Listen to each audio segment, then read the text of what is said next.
এই আর 10-12 দিন। 10-12 দিন পরে কি পানি পরিষ্কার হবে? এই যে আপনি তো এখান দিয়ে ট্রলার যাতায়াত করেন, এখানে অনেক শিকারীদের পারাপার করেন, তো কেমন সাইজের দেখেন যে মাছ নিয়ে যায় সিজনের সময়? সিজনের সময় 10, 12, 14, 15 কেজি এরকম।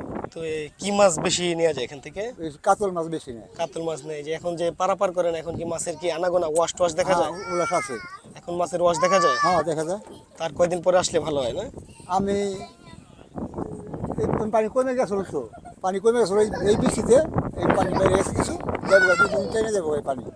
10 দিন পরে পরিষ্কার যাবো গাঙ্গের পানি। তখন আর কি আসলে ভালো হইব না? হ্যাঁ।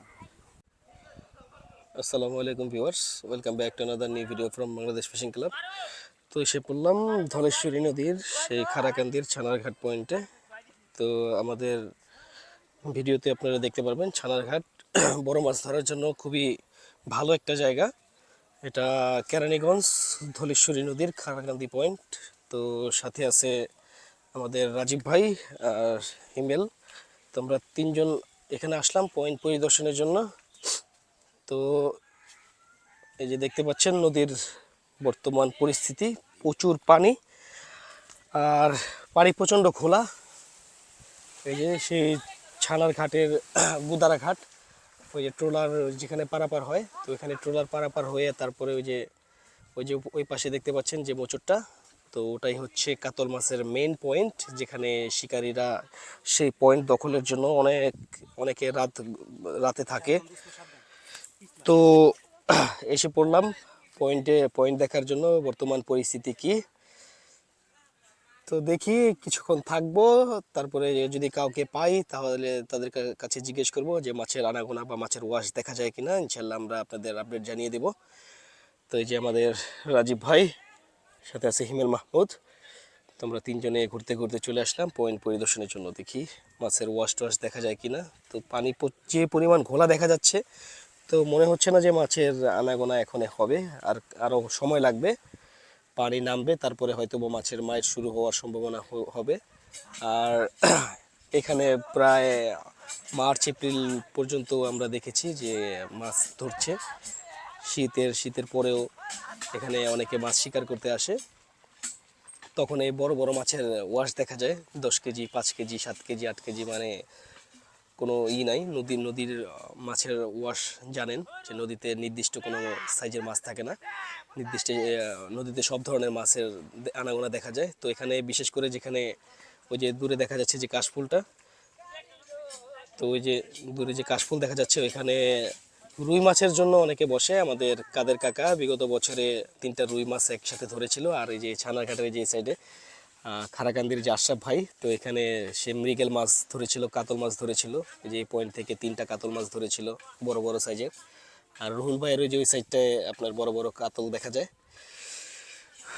তো আসলাম, দেখি কাউকে জিজ্ঞেস করব, যদি আপডেট পাই আপনাদের জানিয়ে দেওয়ার চেষ্টা করবো। আমাদের সাথে থাকুন। তো এই যে দেখতে পাচ্ছেন ধলেশ্বরী নদীর ছানারঘাটের যে কাকা মুরব্বীকে, যে শিকারীদের ট্রলার পারাপার করে। তো আসসালামু আলাইকুম কাকা, ভালো আছেন? হ্যাঁ, ভালো আছে। তো এই পানির যে পরিস্থিতি, আর কয়দিন পরে মাছের মাইর হবে এখানে? এই আর 10-12 দিন। 10-12 দিন পরে কি পানি পরিষ্কার হবে? এই যে আপনি তো এখান দিয়ে ট্রলার যাতায়াত করেন, এখানে অনেক শিকারীদের পারাপার করেন, তো কেমন সাইজের দেখেন যে মাছ নিয়ে যায় সিজনের সময়? সিজনের সময় 10, 12, 14, 15 কেজি এরকম।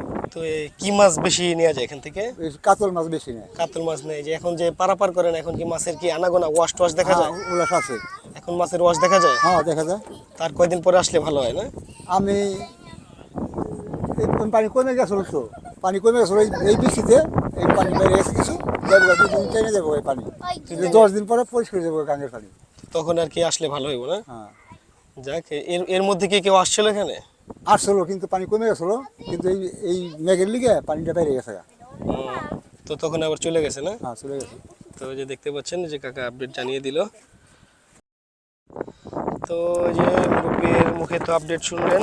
তো আর কিছুদিন পরে আর কি এখানে মাছের মাছ শুরু হয়ে যাবে। এই যে আমাদের রাজীব ভাই কালীবাউস মাছ ধরার জন্য ওই শামুক নিয়েছে। তো কালীবাউসের খুব কার্যকরী একটা টোপ, ঝিনুক আর শামুক। তো ধলেশ্বরী নদীর আজকের পরিস্থিতি জানিয়ে দিলাম। তো এখানে প্রচুর বড় বড় মাছের আনাগোনা হয়। এই যে মুরব্বী উনি ট্রলার ভাড়া দেয় শিকারীদের, তারপর নৌকা ভাড়া দেয়। তো যারা যারা আসতে চান তার সাথে যোগাযোগ করতে পারেন। আর এই যে এখানে আর কিছুদিন পরে আর কি মাইর হবে, তো তখন আপনাদের আপডেট জানিয়ে দেবো ইনশাল্লাহ। তখন আপনারা এখানে আসলে হয়তো বা যদি রিজিকে থাকে তাহলে মাছ পেলে পেতেও পারেন। তো এই হচ্ছে আজকের পরিস্থিতি। তো এখন আমরা চলে যাব। তো যখন মাছের মাছ শুরু হয়ে যাবে ইনশাল্লাহ আমরা জানিয়ে দেব। আর এই যে ঘাতক নদীর জন্য সবচেয়ে ঝুঁকিপূর্ণ বর্তমানে এই চায়না দুয়ারি। তো এটা শুধু বিভিন্ন চ্যানেলে দেখাচ্ছে কিন্তু কেউ উদ্যোগ নিচ্ছে না।